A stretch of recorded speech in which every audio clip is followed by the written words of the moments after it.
Ang nakaraan. Dahil napakahirap ng hakbang na ginawa ng ating bida, hindi magawang iwan ng Marquess ng Branford si Ghislaine, iyon ay dahil pag pinabayaan nila si Ghislaine ang buong Hilaga ay mawawala na sa kamay ng hari, at pag alam naman sila isang malaking digmaan ang pwedeng mangyari, kaya pinalabas nito na ito'y personal na away ng Fenris at ng Cab Aldie, para safe si Ghislaine at ang kaharian. At kikilos lang ang Marquess pag kumilos ang Duke, na parehas ayaw ng parehas na kampo dahil sa matinding tagutom. Kaya nasa mga kamay, plano at desisyon na ng ating bida ang lahat nakasalalay. Pagpapatuloy, hindi tulad ng iba, walang balak si Ghislaine na mag-aksaya lang ng oras. Ang patagalan ng labanan para masigurado ang panalo ay isang magandang estratehiya, pero hindi yun ang kailangan ngayon. Totoong sinamantala niya ang tagtuyot bilang pagkakataon, pero para lang iyon makuha ang kailangan ng mas madali, at para maglatag ng plano na hindi madaling makialam ang paksayo ng Duke at ng Royal. Ngayon, ang pinakamahalaga ay makuha ang kuta sa lalong madaling panahon. Ang Marquis ng Branford na ang bahala sa galaw ng Duke. Ito ang nasa isip ni Ghislaine, kaya hindi niya pinoproblema ngayon ang galaw ng Duke dahil nasa likuran niya ang Marks, at alam niyang naiintindihan ng Marquess ang kanyang mga galaw, dahil pag iniwan siya ng Marquess mawawala sa kaharian ng buong Hilaga. Ito mismo ang dahilan kung bakit niya kinuha si Branford bilang taga-suporta. Ang Marquis, na nag-aalala na mawala ang kanyang impluwensya sa Hilaga, ay gagawin ang lahat para protektahan ang Fenris. Ang natitirang problema ay ang paksayo ng Duke. Walang duda na susubukan nilang kumbansihin si Conde Desmond na kumilos, dahil ang hayagang digmaang sibil ay magiging pabigat para sa kanila sa ngayon. Kailangan kong makuha ang lugar na ito bago mangyari iyon. Bagaman isa-isang nahaharang ang mga mensaherong sinusubukang umalis sa kastilyo ng Cab Aldie, imposible namang hindi pa nababalitaan ni Conde Desmond ang nangyayari. Maingat si Conde Desmond, pero hindi siya tanga para manatiling nakatunganga sa ganitong sitwasyon. Kahit walang direktang utos mula sa Duke, gagalaw si Conde Desmond.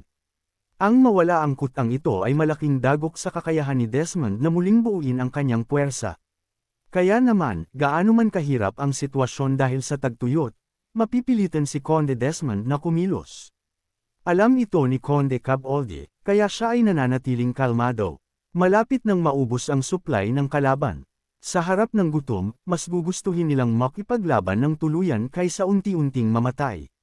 Gayunpaman, ang pagiging tahimik nila ngayon ay nangangahulugang tiwala sila na may darating na tulong. Kahit na malinaw na pabor ang sitwasyon para kay Ghislaine, alam niyang hindi magtatagal ang kalamangang iyon. Dapat laging isang hakbang na mas nauna kaysa sa kalaban, ito ang mas mabuting gawin ng kahit na sinuman. Ang timing ay perpekto, at ang mga paghahanda ay nagawa na ng maayos. Ngayon, oras na para mabilis na sakupin ang kuta. Siyempre, hindi nagpaplano si Ghislaine ng walang kabuluhang pag-atake.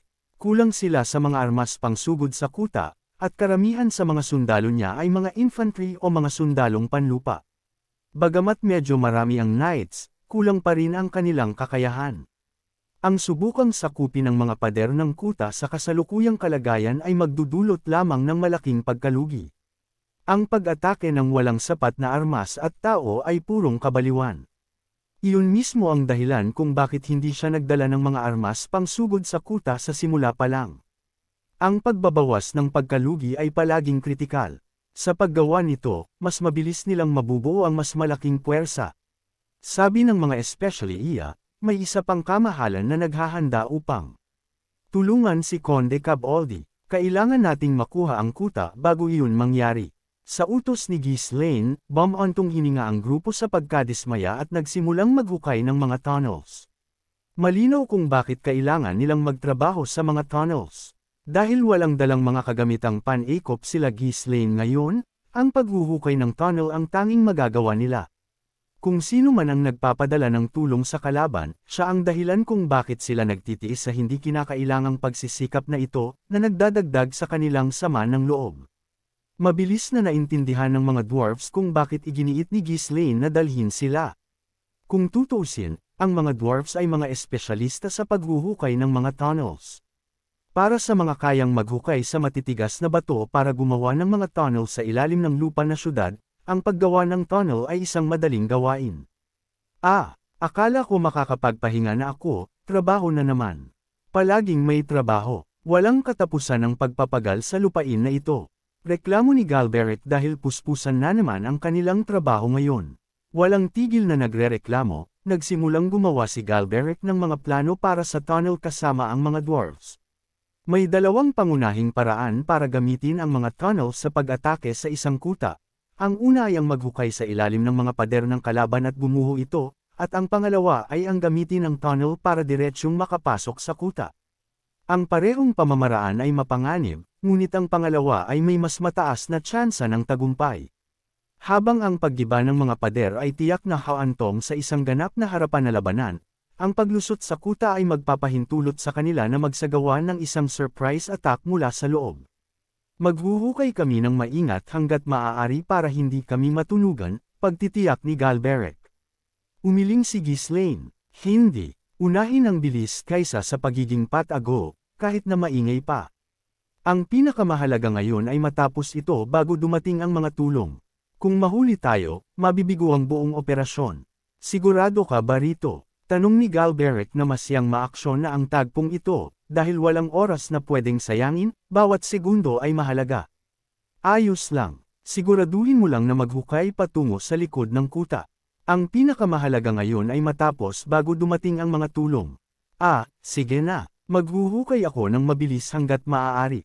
Ang pag-target sa likod ng kuta ay gagawing mas mahaba ang tunnel, ngunit hindi yun malaking problema. Matigas na lupa, madaling madaanan ng mga mages at knights. Ang paghuhukay at paglalagay ng mga suporta. Sa libu-libong sundalo, kaya nilang gawin iyon gamit ang malaking bilang ng tao. Sa ilalim ng pangangasiwa ng mga dwarves, ang tunnel ay mabilis na umuusad. Alam ng lahat na mahalaga ang oras, kaya isinantibi nila ang kanilang pagod at nag-focus sa gawain. Gayunpaman, palaging may nagrereklamo sa ganitong sitwasyon. Bakit ako narito at ginagawa ang maruming, mababang trabaho na ito? Nakakainis. Nakakadiri. Bakit ang daming alikabok? Hindi ako makahinga. Si Cain, na sa pilitang kinuha, ay walang tigil na nagmumura habang ginagamit ang kanyang pickaxe. Ipinanganak sa isang marangal na pamilya, hindi pa siya nakagawa ng ganitong kabigat na trabaho, at ang kahihiyan ay nagpainit sa kanyang dugo. Gayunpaman, kulang siya sa lakas ng loob na tumakas. Matapos dalhin dito at dumaan sa isang pagsasanay, lumaki ang takot niya kay Ghislaine. Ang pag-iisip kung ano ang mangyayari kung mahuli siyang sinusubukang tumakas ay sapat na para manatili siyang nasa linya. Hindi niya maalis sa isip na baka mapatay siya kung susubukan niyang tumakas. Hayop, pinsan ko pa rin siya. Kahit man lang binigyan niya ako ng posisyon na pinuno, pinagagawa niya ako ng ganitong uri ng trabaho. May puso ba ang taong iyon, walang konsensya, pagrereklamo ni Cain. Walang tigil na sinumpa ni Cain si Ghislaine habang nagtatrabaho.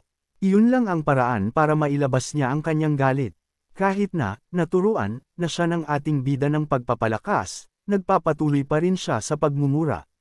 Tila matindi ang kanyang pagtitiis.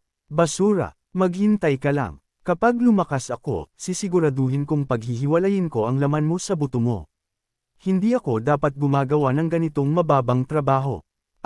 Buwisit talaga, pero bakit ang galing ko sa paghuhukay? Bahagyang pagtataka nito na hindi siya nahihirapan sa kanyang ginagawa na parabang napakasimple lang ito sa kanya. Ang natural na lakas at laki ni Cain, kasama ang kanyang kahusayan sa mana cultivation ng pamilya, ay ginawa siyang mahusay sa paghuhukay. Pinanood ni Galberic si Cain na nagtatrabaho ng may nasyahang ekspresyon, pumalakpak siya at sumigaw. Hoy, Cain, ano nga ulit ang pangalan niya? Sir Cain, tigilan mo na ang walang kwentang pananalita at ilipat mo ito dyan. Itinuro niya ang mga carts na punong-puno ng mga sako ng lupa. Nang marinig iyon, halos lumabas ang mata ni Cain sa galit at sumigaw. Ano? Ilipat iyan. Alam mo ba kung sino ako? Gusto mo bang mamatay? Kahit ang mga dwarf slaves ay hayagang hindi siya pinapansin, at hindi na napigilan ni Cain ang kanyang galit. Gayunpaman, walang pakialam si Galberic sa galit ni Cain at casual na sumagot. Sino ka ba? Sa sabi ng kamahalan, isa ka lang bagong bili na alipin. At malakas at matatag ka pa. Ang mga dwarves ay tunay na hindi alam ang tunay na pagkatao ni Cain. Nagutos si Ghislaine sa mga nakakaalam ng katayuan ni Cain na manahimik. Iyon ay para mapagsilbihan siyang mabuti ng iba nang walang pag-aalinlangan, iniisip na isa lang siyang alipin. Pero hindi alam ni Cain ang lahat ng ito, kaya sumasabog lang siya sa galit sa tuwing mayroong magsasabi sa kanya. Ako ay isang maharlika, hindi ako gumagawa ng ganitong mababang trabaho tulad mo. Oh, sige, kung maharlika ka, ako naman ang Elf Queen. Ngayon, bilasan mo at ilipat yan. Maliban na lang kung gusto mong matabyunan dito. Papatayin kita. Nang kinuha ni Cain ang pickaxe, nagliliyab ang kanyang mga mata, ngumisi si Galberic. Oh, talaga bang tatamaan mo ako? Gusto mo bang pumunta ako para sabihin sa kamahalin? Baka lagyan niya ng posas ang mga paa mo para sa akin. Namula ang mukha ni Cain nang ibinaba niya ang pickaxe at nagsimulang umiyak.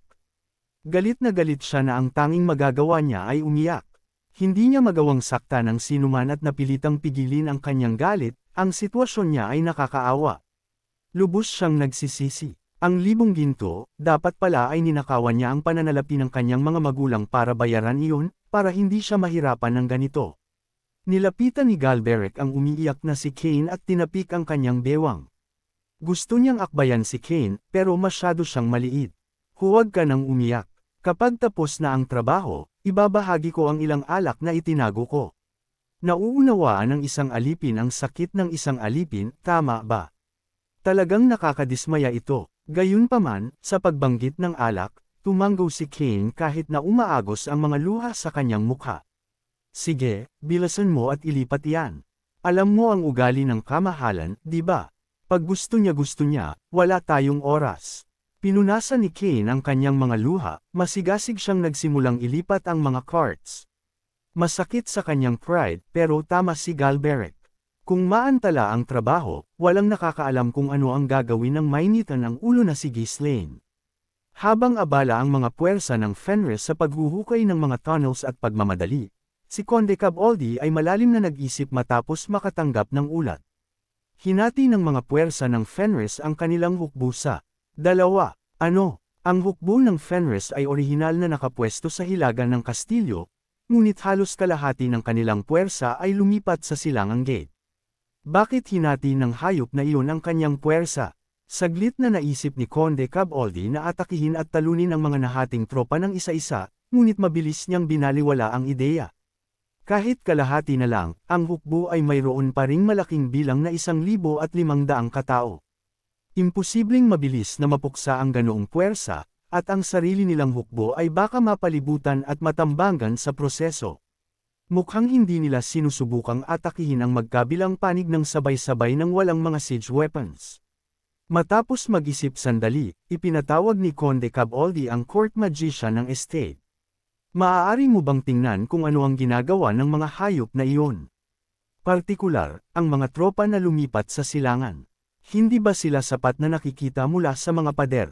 Tanong nito sa kanyang magician na nagtataka sa mga galawan ngayon ng ating bida. Kinuwestiyon ng magician ang kanyang sinabi. Ang mga puwersa ng Fenris ay nagtayo ng kanilang kampo sa isang distansya para maiwasan ang mga atake mula sa kastilyo. Gayunpaman, sapat na malapit ito upang makita ng isang matalas ang mata na nait ang pagbuo ng kanilang mga tropa at bilangin pa ang kanilang mga tolda. Umalis si Conde Caboldi at ipinaliwanag. Hindi, syempre nakikita ko ang pangkalahatang layout. Ang gusto kong malaman ay kung ano ang ginagawa nila. Nakaupo lang ba sila, o may ginagawa sila sa likod ng eksena? Nauunawaan ko. Medyo malayo ang distansya, kaya hindi ako makapagmasid ng matagal. Ngunit dapat ay makita ko ng mas malapitan sa maikling sandali. Sapat na iyon. Agad na umakyat ang magician sa mga pader at nagsimulang gumamit ng detection spell. Bilang isang third circle mage, ang detection spell ay gumagamit ng malaking halaga ng kanyang mana, na ginagawang mahirap ang gawain.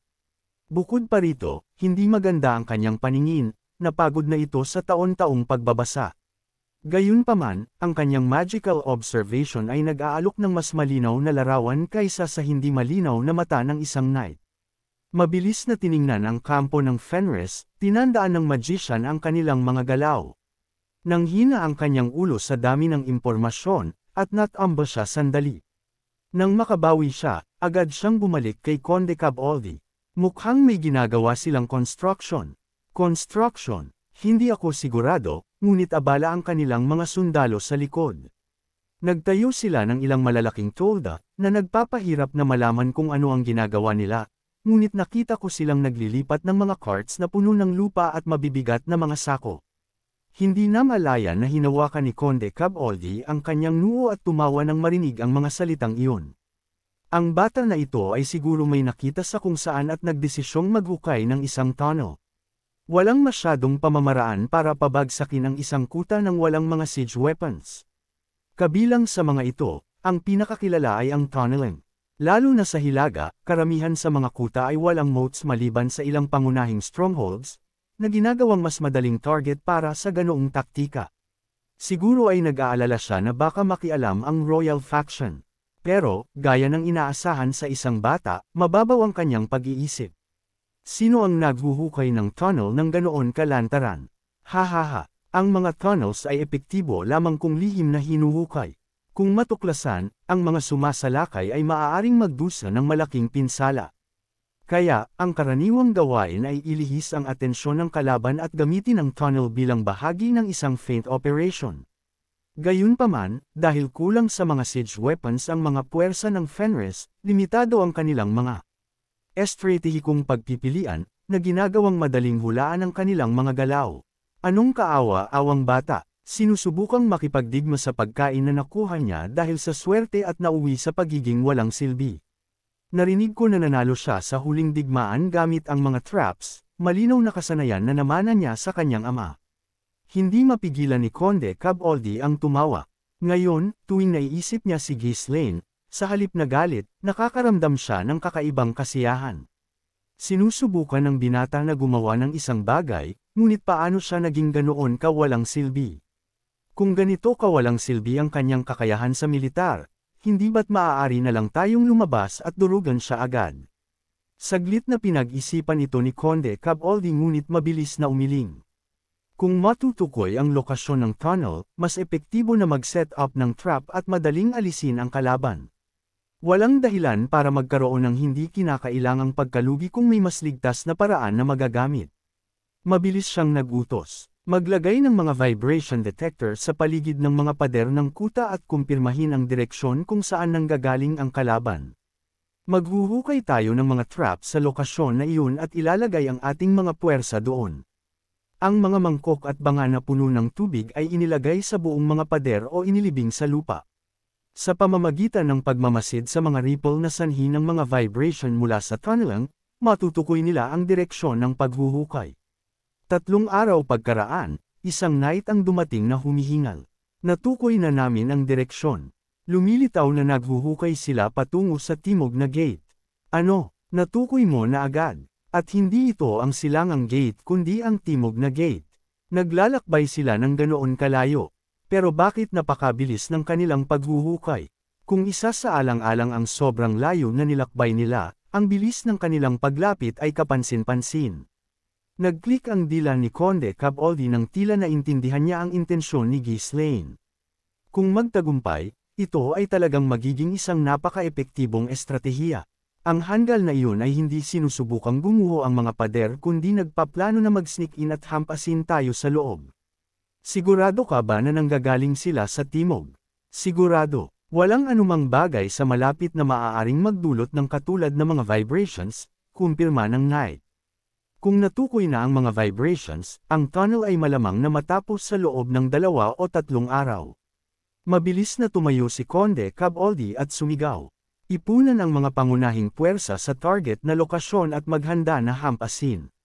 Sa sandaling lumitaw ang mga ulo ng kalaban mula sa ilalim ng lupa, papatayin natin silang lahat. Pagkatapos, bubuksan natin ang mga gate at hahampasin ang litong puwersa ng kalaban agad. Paano ang mga pader ng kuta? Sige, dahil kulang sila sa mga siege weapons at karamihan ay mga infantry, ang anumang pagtatangka na lumapit ay malamang na isang diversion lamang.